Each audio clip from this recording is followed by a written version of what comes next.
Secure image and file upload সেকশনে আপনাদের সবাইকে আরও একবার স্বাগত জানাচ্ছি। আপনাদের সাথে আছে আমি সুপার সাইন। আমরা দেখলাম কিভাবে ক্যামেরা পারমিশনটা আমরা ম্যানিফেস্টে নিলাম এবং রান টাইম পারমিশনটা কিভাবে আমরা চেক করলাম। যদি পারমিশন থাকে তো ভালো কথা, ট্রু রিটার্ন করছে, আর যদি পারমিশন না থাকে তাহলে রান টাইম ক্যামেরা পারমিশনের জন্য সে রিকোয়েস্ট করছে। অলরাইট, সো এবার আমরা দেখতে পাচ্ছি আমরা একটা কন্ডিশন তৈরি করছিলাম গত লেকচারে।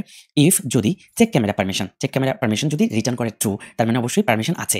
ওকে, আর যদি এটা রিটার্ন করে ফলস তাহলে পারমিশন নাই। এবার চলেন একটা নতুন ইন্টেন্ট নেই। ইন্টেন্ট ইকুয়াল টু আমরা বলবো নিউ ইন্টেন্ট কল করার মাধ্যমে গত লেকচারে আমরা দেখেছিলাম যে গ্যালারি থেকে ছবি ওপেন করার জন্য যে ইন্টেন্ট, সেখানে আমরা বলেছিলাম যে action pick, intent action pick. কিন্তু এবার যেহেতু আমরা ক্যামেরা ওপেন করতে চাই, তাই আমরা মিডিয়া স্টোর নামে যে জাভা ক্লাসটা আছে, মিডিয়া স্টোর এর হেল্প নিব।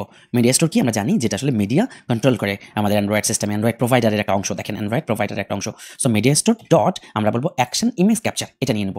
এটার মানেই হলো ক্যামেরা ওপেন করো, আমার উদ্দেশ্য তোমাকে দিয়ে একটা ইমেজ ক্যাপচার করায় নিয়ে আসা, একটা ইমেজ ছবি তুলে স্ন্যাপ করায় নিয়ে আসা। সো আমরা এটা দিয়ে দিলাম, ব্যাস হয়ে গেল, এক লাইনের কোড, আর কিছু করতে হবে না। এবার জাস্ট আমরা এই ইন্টেন্টটাকে আসলে স্টার্ট করবো। সো আমরা জানি যে স্টার্ট অ্যাক্টিভিটি কল করে যদি ইন্টেন্টটাকে কল করি, ক্যামেরা ঠিক ওপেন হবে, কিন্তু সেই ক্যামেরা কি ছবি তুলো সেটা আমরা ধরতে পারবো না। জাস্ট আপাতত ক্যামেরা অন হয় কিনা একটু দেখি, যেহেতু পারমিশনের ব্যাপার স্যাপার ছিল। সো পারমিশন যেহেতু আগের লেকচারে দেখেছেন আমি অ্যালাউ করে দিয়েছি, সো এবার আমরা এটা ওপেন করলে দেখেছেন ক্যামেরা অন হয়ে যাচ্ছে। সো ক্যামেরা অন হয়ে গেলে আমরা এখানে কোথায় ওকে বাটন, এই যে ক্যাপচার বাটনে যদি এখানে ক্লিক করি, তাহলে আমরা নিচের দিকে কয়েকটা জিনিস দেখতে পারবো। এই যে আমরা যদি ওকে দিয়ে দিই, তাহলে আবার আমাদের এখানে চলে আসতেছে। বাট আলটিমেটলি ক্যামেরা যে ছবিটা সে তুললো, সেই ছবিটা আমরা ধরতে পারছি না। কেমনে ধরতে পারবো? কারণ আমরা তো শুধুমাত্র ক্যামেরা ইন্টেন্টকে আসলে লঞ্চ করে দিলাম স্টার্ট অ্যাক্টিভিটি করে। এর জন্য আমরা এভাবে ধরতে পারবো না, আমাদের লাগবে একটা কি লঞ্চার, যেটা আমরা আগের লেকচারে শিখেছি। তো চলেন আমরা স্টার্ট অ্যাক্টিভিটি এখান থেকে কেটে দিয়ে আমরা একটা লঞ্চার তৈরি করি। কার জন্য?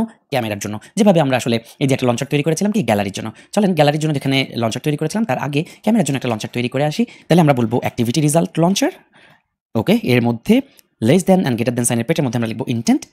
তারপরে আমরা লিখবো হচ্ছে ফর এক্সাম্পল এটা একটা নাম দিব camera intent, camera launcher for example, camera launcher then equal to register activity for result, তাই তো?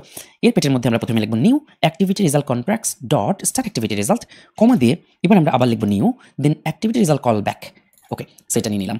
এবং এর পেটের মধ্যে আমরা দেখতে পাচ্ছি অন অ্যাক্টিভিটি রেজাল্ট নামে একটা ওভাররাইড ইমপ্লিমেন্টেড মেথড এসে পড়েছে। আমরা জানি কখন সেটা কল হয়। সো এই অ্যাক্টিভিটি রেজাল্ট সে যেটা নিয়ে আসে সেটাকে ও ধরে কেন আমি জানি না, এটাকে আমরা সুন্দর করে রেজাল্ট নাম দিলাম। তাহলে আসলে কাজ করতে সুবিধা হবে। Activity result.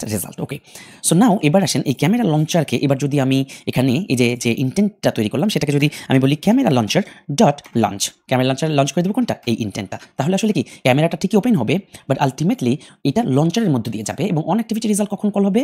এই যে অন অ্যাক্টিভিটি রেজাল্ট কখন কল হবে?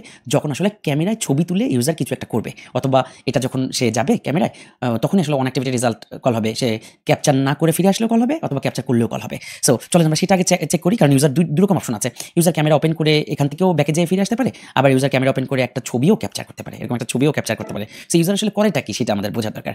তো সেটা বোঝার জন্য আমরা একটা কন্ডিশন দিব, এখানে একটা কন্ডিশন দিব কোথায়, এই খালি হারাই যাইতেছে এটা। সো অন অ্যাক্টিভিটি রেজাল্টের মধ্যে ক্যামেরা লঞ্চারের অন অ্যাক্টিভিটি রেজাল্টের মধ্যে ঠিক আগের মতো ইফ যদি result dot gate request code equal to হয় অ্যাক্টিভিটি ডট রেজাল্ট। ওকে, তাহলে কি হবে? তার মানে এবার আমরা টেক্সট ভিউয়ের মধ্যে কি বলতে পারি, টেক্সট ভিউ বা টিভি ডিসপ্লে, আমাদের টিভি ডিসপ্লের মধ্যে আমরা বলতে পারি না সেট টেক্সট ইমেজ ক্যাপচার্ড। ওকে, ইমেজ ক্যাপচার হয়েছে যদি রেজাল্ট ওকে হয়, এলস অথবা ইমেজ ক্যাপচার হয় নাই, অথবা আমরা বলতে পারি ইমেজ নট ক্যাপচার্ড। ওকে, চলেন আমরা একটু চেক দিয়ে দেখি যে ঘটনাটা আসলে কিভাবে ঘটে। সো আমরা এটা সিলেক্ট করলাম, ক্যামেরা ওপেন হইলো। ক্যামেরা ওপেন হওয়ার সাথে সাথে আমরা দুটো কাজ করতে পারি। একটা হচ্ছে এখান থেকে বের হয়ে আসতে পারি, দেখেন image not capture, image capture করেনি ইউজার। আবার যেটা করতে পারি, আমরা আবারও ভিতরে ঢুকতে পারি, ক্যামেরার ছবি ক্যাপচার করতে পারি, দেন ওকে বাটনে ক্লিক করলাম, তার মানে ইমেজটা ক্যাপচার করছি আমি এবং ওই ইমেজটা সিলেক্ট করছি।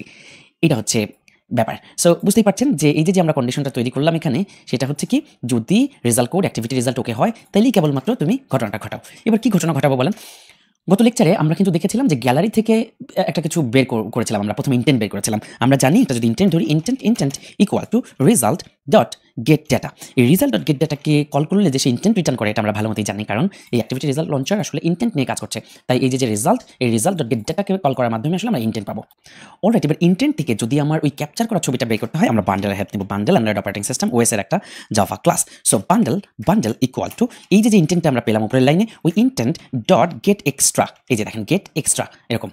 অলরাইট, সো এবার আসেন যে ইন্টেন্টটা পাই, intent dot get data method return করে কি ইউআরআই, যেটা আমরা আসলে ইমেজের জন্য কাজ করেছিলাম, গ্যালারির জন্য আর কি। সো দেখেন আমরা যদি বলি URI equal to intent dot get data, এটা আসলে রিটার্ন করে একটা ইউআরআই নিয়ে আমরা কাজ করেছিলাম গ্যালারির জন্য, কারণ যেটা আগেই বললাম গ্যালারিতে আসলে একটা ছবির একটা অ্যাড্রেস থাকে, কিন্তু আসলে যেই ছবিটা এখানে ক্যাপচার হচ্ছে ওর তো কোনো অ্যাড্রেস নাই, তাই আমরা আসলে ভিন্ন প্রসেসে আগাবো। বাট ভেরি সিম্পল, দেখেন একটা বান্ডেল ধরলাম, বান্ডেল ইকুয়াল টু আমরা বললাম ইনটেন্ট ডট গেট এক্সট্রাস। এই এক্সট্রা কথাটার মানে হলো এই ইনটেন্টের মধ্য থেকে যে ডেটাগুলো আছে, এক্সট্রা যে ভ্যালুগুলো আছে সেগুলো কিন্তু এর মাধ্যমে চলে আসবে। এবার বান্ডেল থেকে খুব ইজিলি আমরা বিটম্যাপ কিভাবে বের করতে পারি, দেখেন বিটম্যাপ ওই যে ছবিটা ইমেজটা ক্যাপচার করলো ইউজার, এখান থেকে ক্যামেরা থেকে যে ছবিটা আসলে ক্যাপচার করতেছে, ওই ছবিটাই আসলে বিটম্যাপ হয়ে যাবে। সো চলেন সেই বিটম্যাপটা সহজে বের করে ফেলতে পারি আমরা বান্ডেল থেকে। সেটা হচ্ছে বান্ডেল ডট গেট, এর মধ্যে আমরা ডেটাকে কল করে দেবো, ছোট হাতের স্মল লেটারে ডেটা। অলরাইট, সো আপনাদের এবার একটু কনফিউজ লাগতে পারে যে কি ব্যাপার, বান্ডেল থেকে আসলে ডেটাকে যদি আমি রিসিভ করি, যেভাবে হ্যাশম্যাপ থেকে আমরা ডেটা রিসিভ করি কি এবং ভ্যালু দিয়ে, তাহলে কেন আমরা বিটম্যাপ পাবো? কারণ আসলে আমরা ব্যবহার করছি ক্যামেরা ইন্টেন্ট মিডিয়া স্টোর। যেহেতু আমরা ক্যামেরা ইন্টেন্ট ব্যবহার করেছি, কোথায় সেই ইন্টেন্ট এবং আমাদের এটার media store dot action image capture যেহেতু এটা ব্যবহার করেছি, তাই আমাদের যে বান্ডেলটা থাকবে আসলে সেই বান্ডেলের মধ্যে ডেটা, এই ডেটা কি এর আন্ডারে যে ভ্যালুটা থাকবে সেটাই হচ্ছে এই ছবির বিটম্যাপ, যেটা আসলে ক্যাপচার করবে ওই ছবির বিটম্যাপ। বুঝা গেছে? এটা ডকুমেন্টেশনের একটা পার্ট। সো ভেরি সিম্পল, আমরা বিটম্যাপটা পেয়ে যাবো। আমরা দেখতে পাচ্ছি একটা লাল বাতি জ্বলে গেছে, অফকোর্স মনে হয় কিছু একটা করতে বলবে, যে cast expression to Android graphics bitmap. So এটা আসলে এর আগে একটা বিটম্যাপ দিয়ে দিতে বলে, কারণ হচ্ছে এই ডেটাটা আসলে বিটম্যাপ কিনা, বিটম্যাপ যদি নাও হয় সে বিটম্যাপে কনভার্ট করা ট্রাই করবে, তার জন্য আমরা আসলে এই ফ্ল্যাগগুলো ইউজ করি। অলরাইট, সো আমরা সাজেশন অনুসারে নিয়ে নিলাম। তাহলে আমি বিটম্যাপ যেহেতু পেয়ে গেলাম, তাহলে এবার আমরা কি করতে পারি, এই যে ইমেজ ভিউ, এবার এই ইমেজ ভিউর মধ্যে বলতে পারি না image view dot set image bitmap, very simple, এই বিটম্যাপটাকে অ্যাসাইন করে দিতে পারি। লেটস রান ইট, আমরা দেখি যে ঘটনাটা কি করে। সো আমরা এই ছবিটাকে বা আমার এই ভিডিওটাকে এই পাশে নিয়ে আসি।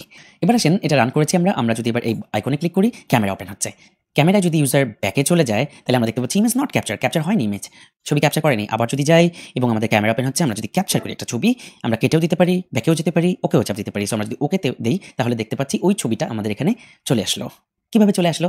এই যে অন অ্যাক্টিভিটি রেজাল্ট কল হচ্ছে, অন অ্যাক্টিভিটি রেজাল্ট আসলে কি করলো, প্রথমে রেজাল্ট ডট গেট ডেটা, এখান থেকে ইন্টেন্ট নিল।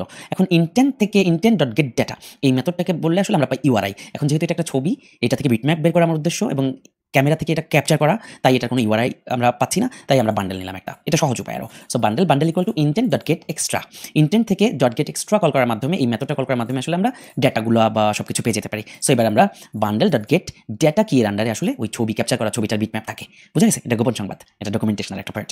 সো আমরা বিটম্যাপটা পেয়ে গেলাম, এবার আমরা ইমেজ ভিউর মধ্যে এটা অ্যাসাইন করে দিয়েছি। নাও আমি যদি এটা আপলোড করে দিতে চাই আমাদের সার্ভারে, উই ক্যান। এবার চলেন আমাদের ইমেজেস ফোল্ডারের মধ্যে যে ডেটাগুলো আছে সেটা একটু ডিলিট করে দেওয়ার চেষ্টা করি, তাহলে আমরা কনফিউজ হবো যে ডেটাকে আদৌ ঢুকছে কিনা আমরা বুঝতে পারবো না। সো চলেন এই যে আমাদের যে ইউআরএল, এখানে দুটো ছবি ছিল আমি ডিলিট করে দিলাম। সো যেহেতু ডিলিট হয়ে গেছে, নাও আমরা আমাদের ইয়াতে যাব, ক্যাপচার করবো একটা ছবি, অ্যান্ড দেন এই ছবিটাকে আমরা দিয়ে দিব, এটা চলে আসতেছে ইমেজ ভিউতে। আপলোড ইমেজে ক্লিক করবো, আপলোড ইমেজ সাকসেসফুল। নাও আমরা এখানে যদি আবার এটা রিলোড করি, আমরা দেখতে পারবো একটা ছবি, অলরাইট, এবং এই ছবিটা হবে ওই ছবিটা। নাও আমি আমার স্যামসাং একটা ডিভাইসে রিয়েল টাইম একটা ডিভাইসে লঞ্চ করেছি, দেখি কি হয়। আমরা রিয়েল টাইম ক্যামেরা ওপেন করলাম, দেখেন যখনই এটা ফার্স্ট টাইম আমি লঞ্চ করলাম তখনই আমার কাছে পারমিশন চেয়ে নিচ্ছে, আমি অ্যালাউ করে দিচ্ছি। পরবর্তীতে আবার যখন আমি যাচ্ছি আমার ক্যামেরা ওপেন হচ্ছে। সো এটা হচ্ছে ক্যামেরার পেছনের অংশ। চলেন সামনের অংশে দেখি, আমি এই যে বসে আছি। চলেন এই ছবিটা আমরা ক্যাপচার করি। ওকে, ইস ভালো হয়নি, রিট্রাই। চলেন আমি একটু পোজ দিই। ওকে, সো আমি সুন্দর একটা পোজ দেওয়ার চেষ্টা করলাম। আমরা ওকেতে যখনই দিব, ছবিটা চলে আসতেছে আমাদের ইমেজ ভিউয়ের মধ্যে, আপলোড টু সার্ভার। এটা আসলে স্ট্রিং এ কনভার্ট হয়ে সার্ভারে চলে যাচ্ছে। চলেন আমরা সার্ভারে গিয়ে দেখি। সার্ভারে অলরেডি একটা ছবি ছিল, এই যে আরেকটা ছবি এসে পড়লো, আমরা দেখতে পাচ্ছি ছবিটা সার্ভারে সেভ হয়ে গেছে। অলরাইট, সো আপনারা দেখলেন যে কিভাবে কত সুন্দরভাবে পারমিশন হ্যান্ডেল করে আমরা আসলে আমাদের ক্যামেরা থেকে ডেটা ছবি তুলে সরাসরি সার্ভারে নিয়ে যেতে পারলাম। সো আমরা পরবর্তী লেকচারে আরও এই ব্যাপারগুলোকে একটু সমন্বয় করার চেষ্টা করব। আপনারা এতটুকু প্র্যাকটিস করে ক্যামেরা থেকে ছবি তুলে সরাসরি ইন্টেন্টের মাধ্যমে সেম মেকানিজম ইউজ করে সার্ভারে পাঠান, কাজ করছে কিনা। আজকের এই লেকচার নাম্বার #season 3 আপনার স্টুডেন্ট আইডি সহ অবশ্যই গ্রুপে জমা দেন। দেখা হচ্ছে পরবর্তী লেকচারে।